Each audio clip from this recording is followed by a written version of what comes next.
की गई जगह की साधना पूर्ण हो गई है, कैसी रही आपकी? श्री बद्री विशाल भगवान की जय, बागेश्वर धाम की जय, सन्यासी बाबा की जय।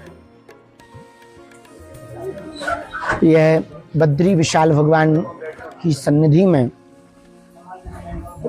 श्री बागेश्वर बालाजी और सन्यासी बाबा की अनुकंपा से आज यह 21 दिवसीय साधना का क्रम निर्विघ्न रूप से संपन्न हो गया।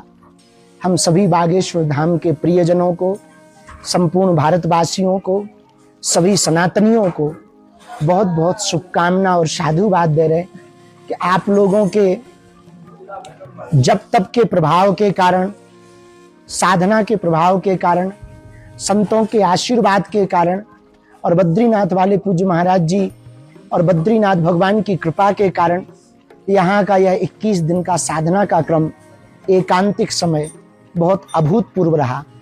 11 दिन की साधना एक यहाँ 300 मीटर की दूरी पर गुफा में पूर्ण हुई। उसके बाद में फिर हमने बद्रीनाथ जी के दर्शन किए। उस दिन खूब संतों का आना हुआ। फिर लगभग 10 दिन की साधना खाक चौक में हनुमान जी की सन्निधि में बैठ करके की।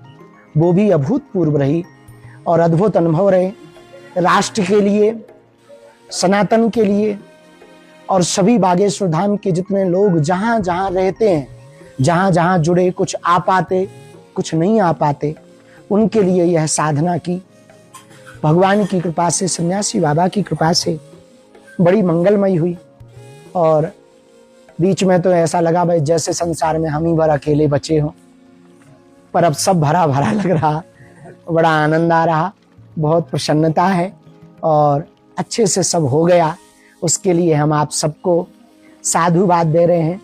और जो तप का फल, साधना का फल मिला है, ये बागेश्वर बालाजी की कृपा से राष्ट्र के काम आवे, इस देश के काम आवे, ऐसी प्रार्थना हम बालाजी के चरणों में कर रहे हैं। और कल से 27 तारीख से यहाँ पर 2 बजे से 5 बजे तक आप कथा सुनेंगे।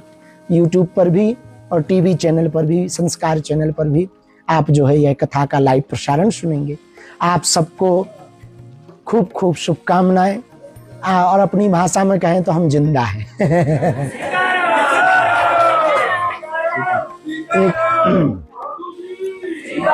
बागेश्वर धाम की और पागलों की खूब याद आई।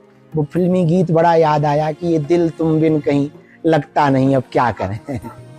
प्रसन्न रहो, सीताराम। नारायण पर्वत की परिक्रमा भी की, साधना इन साधना के मध्य में बहुत अभूत अनुभव हुए। कुछ अनुभव तो हम कथा में सुनाएंगे, कल से रोज 1-1, 2-2 अनुभव सुनाएंगे। हमने और महाराज जी ने मिलकर लगभग 13 घंटा पैदल चलकर नीलकंठ के किनारे से पूरे नारायण पर्वत की परिक्रमा की। ये भगवान की कृपा थी। बड़े अनुभव आए, मौत के मुंह से बच के आए। बड़ा कठिन था वो। लगभग 14-15 हजार ऊंचाई पर थे। एकदम सीधी ऐसी चढ़ाई थी, लेकिन चढ़ गए, परिक्रमा हो गई। ये बड़ी कृपा थी। फिर एक दिन वाहनों की व्यवस्था के द्वारा और शासन प्रशासन ने अनुमति दे दी। वहाँ भयंकर बर्फ थी तो देव तालाब के भी जाकर के पूजन किया। देव तालाब जो लगभग 18,500 स्क्वायर फीट की ऊंचाई, 18,000 शायद मीटर है या फीट की ऊंचाई पर है, चाइना बॉर्डर के किनारे। वहाँ पर भी देव तालाब में रोज के अनुभव 1-1 कथा में हम आप सबको सुनाएंगे। जय बद्री विशाल, जय बागेश्वर धाम।